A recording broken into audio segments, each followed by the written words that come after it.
Pokemon Black and White 2 are often considered the best games in the franchise, but for me, I never played them. My Generation 5 experience was limited to the first set of games, which of course are amazing, but it always seemed like the sequels had something even greater to offer. Looking back now, Black and White 2 are obvious fan favorites that probably didn't get the recognition they deserved on release. Since these games were sequels, they were essentially doomed to sell significantly worse than the originals. In fact, they sold half as many copies as Black and White did. At first glance, you would think that the sequels had to be significantly worse in order for them to sell this poorly, but if we look closer, that's absolutely not the case. Not only do Pokemon fans agree that this game is amazing, but if we look at the other third entries in the franchise, they always perform poorly. Games like Pokemon Crystal, Emerald, and Platinum all performed commercially worse than their predecessors, and these games are typically agreed upon to be the best in their respective generation. Here's the thing though, these games were all basically the same as their originals. Sure, they had some changes to the story or gameplay, but fundamentally they were the same. Black and White 2 though, these were different. These games were completely new adventures. Yes, they took place in the same region of Unova, but besides that, there were tons of returning Pokemon roaming the region, new cities to explore, and an entirely new storyline. Despite this, these games were seen as your typical third installment in a generation, and therefore suffered commercially. Not to mention, there had been so many other Pokemon games on the DS, many people like myself couldn't afford to buy all of them. So naturally, the sequel or third installment to a game would take the back burner. But fast forward to now, I decided it was time to actually play the game for myself and see what the hype was all about. Did these games deserve to sell so poorly, or are they one of the most underrated Pokemon games of all time? And most importantly, was Pokemon Black and White 2 actually good? Our journey begins in the new Aspertia City, where we are informed that we're being delivered a Pokemon so we can start our journey. Along the way, we meet Hugh, who joins us as we go to meet Bianca, who brought the Unova starters. I choose Oshawott, and then Hugh also asks to get a Pokemon, in which he chooses Snivy. After a quick battle, we go to Route 1, meet the former champion Alder, who can somehow just jump off cliffs, and then head to Flossy Ranch. Here, we battle Hugh again and discover that one of the ranch's herd deers had gone missing. We eventually find it stolen by a Team Plasma member and we rescue it. Before leaving though, I caught Riolu and Mareep, members of the team that will stick with us for the whole playthrough. After this, we head back to Aspertia City to face the first gym leader, Sharon. Once we beat him, we head to Verbank City for the second gym. When we arrive, we see the gym leader Roxy telling her dad to not try and become a movie star. Kinda weird, but anyway, we go through the Verbank complex and eventually catch a Growlithe, another permanent team member. With 4 great Pokemon by our side, we face the second gym leader Roxy and her band members. During one of the fights, our Oshawott evolved into Duat, making this battle pretty easy. With 2 gym badges, I was ready to keep going on my journey, but before I could progress any further, I had to go through several minutes of boredom at Pokestar Studios. Basically, you have to see a crappy short film made by the former gym leader Bryson. Then you have to make the exact same film, except now you're the star of the show. Conceptually, this sounds pretty cool, but in reality, it's just weird and boring. The atmosphere of the studio is really nice though,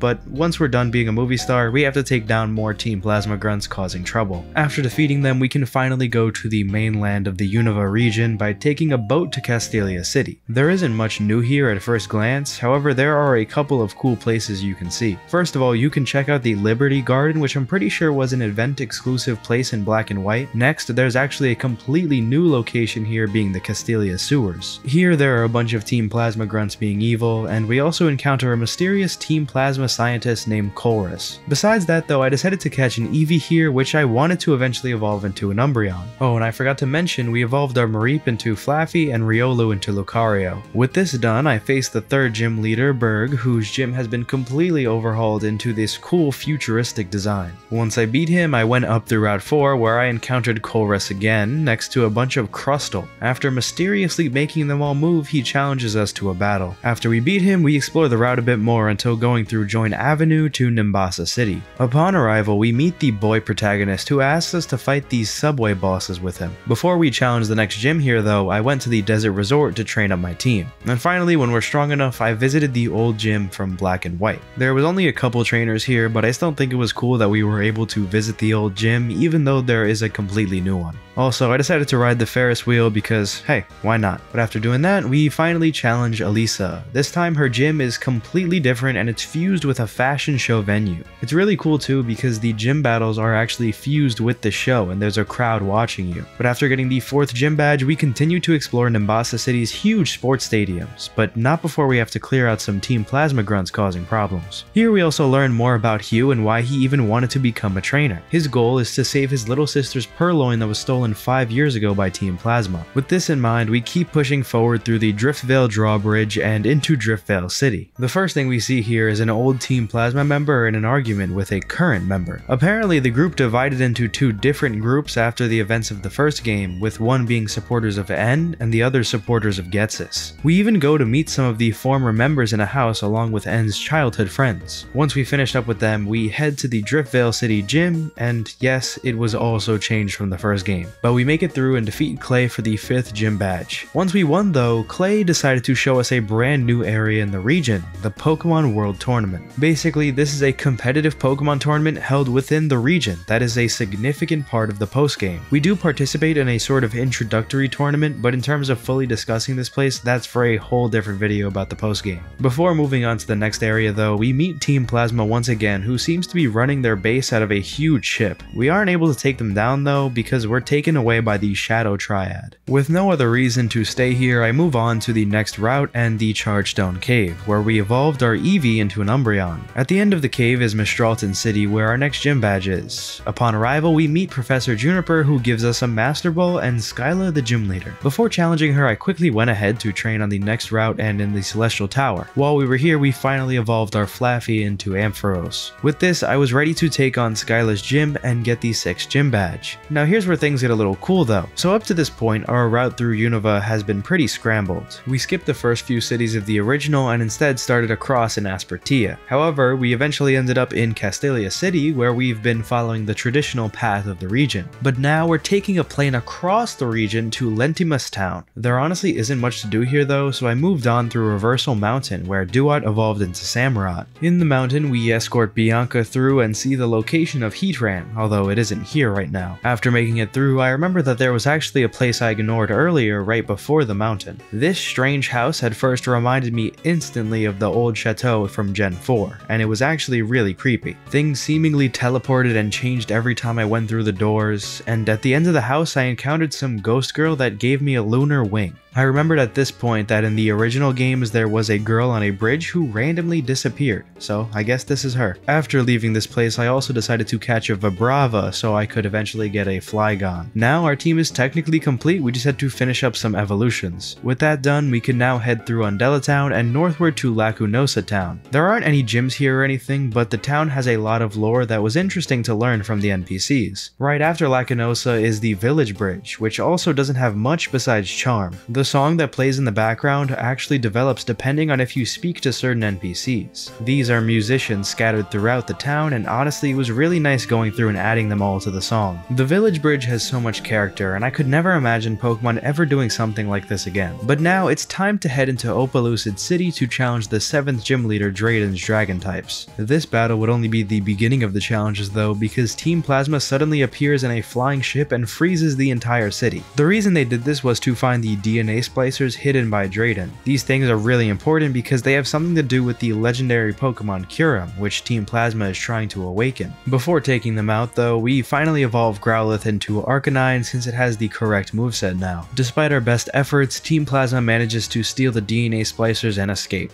At this point, all we can do is keep pushing on towards the 8th and final gym in Humalao City. During our gym battles, we evolve Vibrava into Flygon, finally completing our team's evolutions. After defeating the gym leader Marlin, we quickly check out the Marine Tube, then go explore the route above Humalao. We meet with Colress again, and he gives us a strange machine. After not finding much up here, we check out the seaside cave and find a crystal that's in the way of an exit. Using the Colress machine, we get it to move and discover Team Plasma's ship. We board it with Hugh and try and stop them, but right when we make it to the center, we're kicked off and the ship flees to the giant chasm. This time, we actually see the legendary Pokemon Kyurem up close in a pod. After defeating Colress, we head to the main control room, where Ghetsis is hiding. But right as we arrive, Kyurem's revival had been completed and Ghetsis runs to claim it. Hugh also arrives and speaks with a member of the Shadow Triad who claims to have his sister's purloin that was stolen all those years ago. The problem is, it doesn't really respond to him. As sad as this was to hear, Hugh still takes it back despite its temperament. But now it's time to finally face Kyurem now that Ghetsis has it. And actually, Ghetsis doesn't play games this time around. He literally tries to kill us until N returns to Unova with Zekrom to try and save us. His help doesn't last for long though, as Ghetsis unleashes the DNA splicers and creates Black Kyurem by fusing with Zekrom.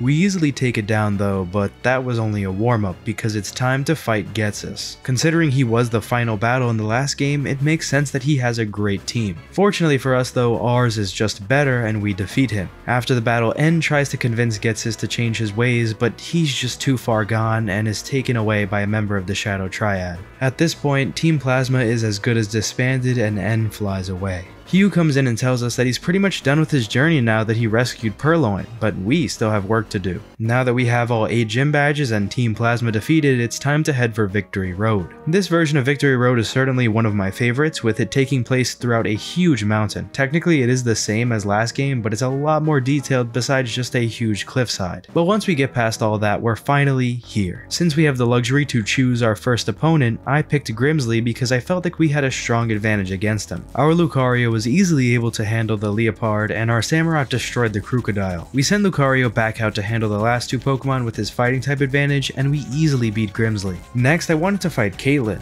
Her team isn't particularly amazing, however her first Pokemon Musharna tries to sleep your entire team with Yawn. Using Umbreon, we fought through it and knocked it out. Next, I sent out our Arcanine against her Reuniclus, who narrowly took it down. Then, I had Ampharos use some Thunderbolts on our Gothitelle until it was beaten by her Sigilith. Eventually, I sent out Flygon to stop it, and we got our second win in the Elite Four. Next, we fought Marshall. His team consists of fighting types, which definitely could have hurt us if we were not careful. We didn't have anyone in particular who could sweep through his team, so I used a combination of everyone and got the victory. Now, the last Elite Four member, Chantal, was next. She starts with the Cofagrigus, and much like Marshall, has a solid team that we can't particularly sweep with one Pokemon. So we basically used every Pokemon on our team to beat her and defeated all the Elite Four members. Now it was time for the champion. Going into this, I don't believe we were told who the champion actually was, so when I arrived and saw Iris, I knew we were in for a fight. After all, you can't really get any better than a Dragon-type champion. Her team, by all standards, is pretty amazing. She starts with a Hydreigon, which I wasn't initially prepared for until Samurott was able to Ice Beam it to death. Next, she sent out a Lapras, which we one-shot with Ampharos. Then, Iris sent out Aggron, which we one-shot with Samurott. It was time for more Dragon types though, because she had Druddigon, which definitely gave us a problem. Using Arcanine Sheer Power though, we took it down and left us with one more Dragon type to deal with, Haxorus. This Pokemon is super overpowered, and honestly I thought we might lose here. It one-shot several of our Pokemon until I sent out our Samurott and hit 2 Ice Beams.